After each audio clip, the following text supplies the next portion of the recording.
श्री स्वामी समर्थ. चैत्र नवरात्र चालू आहे, आपल्या सर्वांना माहिती आहे. चैत्र नवरात्री निमित्त आपल्याला काही सेवा करायच्या आहेत. त्याची पहिली सेवा ही की उद्या आपल्याला कुंकुमार्चन करायचे.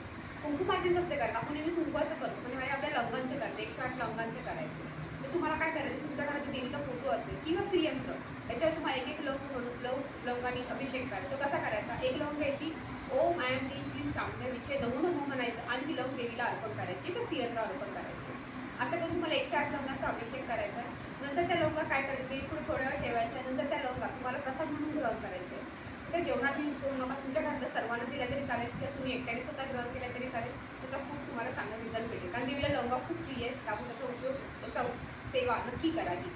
सोबत तुम्हाला दुसरी सेवा करायची. ती सेवा म्हणजे काय करायची? उद्या 11 लवंगाची सेवा करायची. 11 लवंगा घ्यायच्या. एक लवंग घ्यायची, तुम्हाला महालक्ष्मी अष्टक म्हणायचं आहे. असं तुम्हाला 11 वेळा करायचे. अशा 11 वेळा नंतर त्या 11 लवंगा तुम्हाला तुमच्या लाल कपडे, छोटेसे लाल कपडा घ्या, त्यात बांधा आणि तुमच्या तिजोरीमध्ये ठेवा.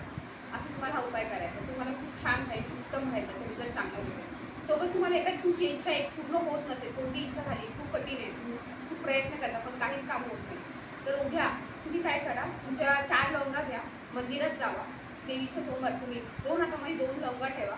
2 लवंग, एका हातामध्ये 2 लवंग, या हातात 2 लवंग, असे 2 लवंगा हातात घ्यायच्या. मनातली इच्छा जी काय तुमच्या मनात ती बोलायची आणि त्या 4 लवंगा ती देवी पुढे म्हणतो तुम्ही देवीला अर्पण करायचे. हे तुम्ही एक करा, त्याने तुमच्या मनातली कोणती किती आवड इच्छा असू, देवीचा आशीर्वाद तुम्हाला मिळणार, ती तुमची इच्छा नक्की पूर्ण होईल.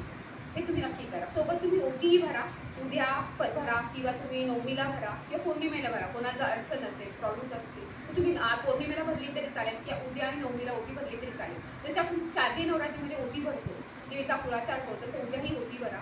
कोणतेही तुम्ही, आपण प्रत्येक वेळेस आपण आपल्या कुळदेवीला जाऊ शकत नाही.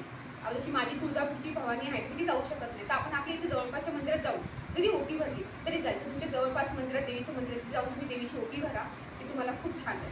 श्री स्वामी.